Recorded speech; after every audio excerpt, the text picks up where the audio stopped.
Our first award this evening recognizes a person who has distinguished himself with a lifetime of achievements in the pro-life movement. The Board of Directors of the Pennsylvania Pro-Life Federation selected him as its honoree this year, and they selected the first president of the Federation's Board of Directors when it was organized 40 years ago in 1979. He was an engineer who got involved in the pro-life movement in the Poconos where he lived. He was involved in local and regional Pennsylvanians for Human Life before helping to organize the Federation. Since then, he has gone into leadership positions in a number of national pro-life organizations. He has had a tremendous impact on many facets of the pro-life movement, and as the outreach director at the National Right to Life, where he continues to serve today. Ladies and gentlemen, the Pennsylvania Pro-Life Federation is proud to present its favorite son, Ernie Olhoff, with the distinguished 2019 Pennsylvania Pro-Life Lifetime Achievement Award. Ernie?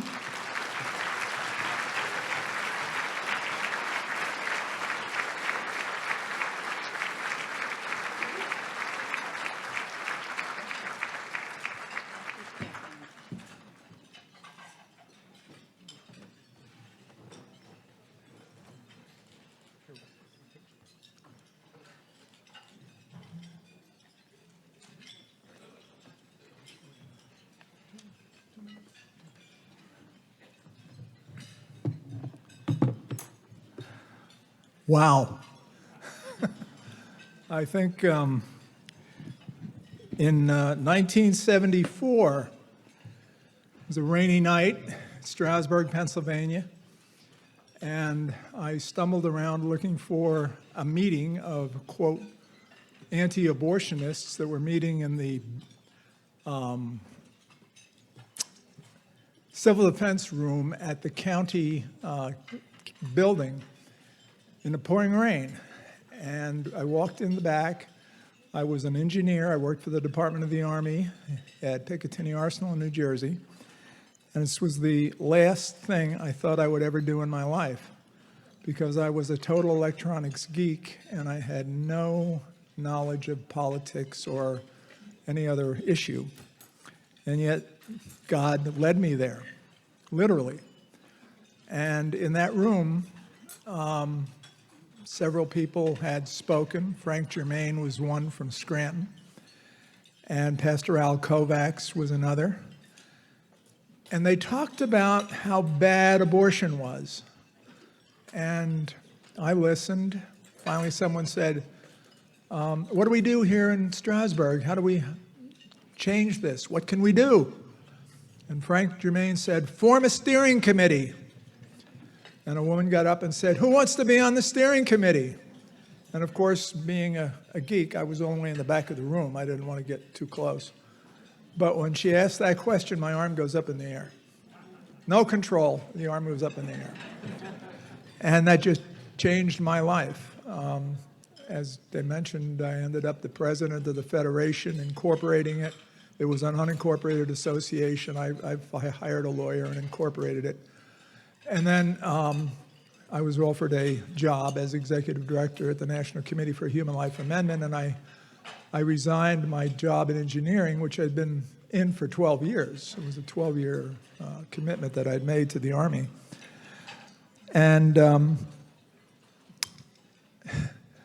about 4 months, well, my boss came and talked to me at the Arsenal, and he said, look, Ernie, you've always wanted to be an engineer. Your whole life's been engineering.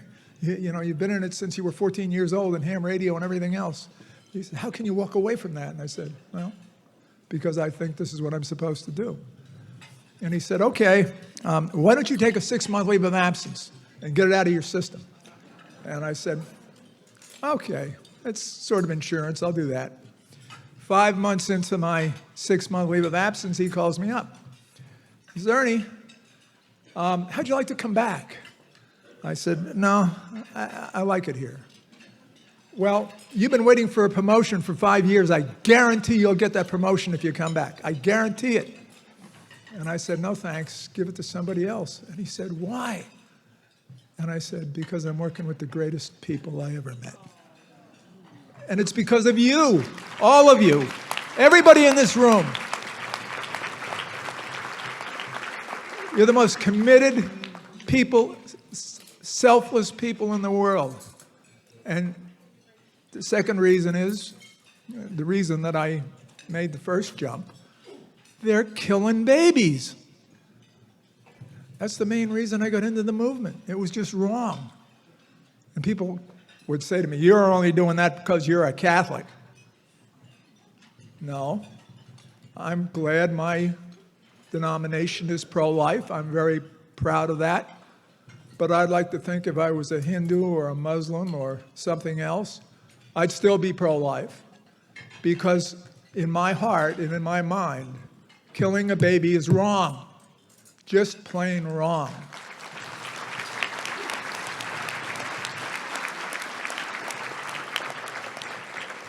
And this is another memory that Michael didn't mention, but I worked with Gladys Garber, Paul Garber, and a few other people in the Poconos, and we put on one of the first conventions that Pennsylvania ever had back in the late 70s at Pocono Hershey Resort. Is there anybody here that went to the Pocono Hershey Resort back in the 70s for the first convention? I was there.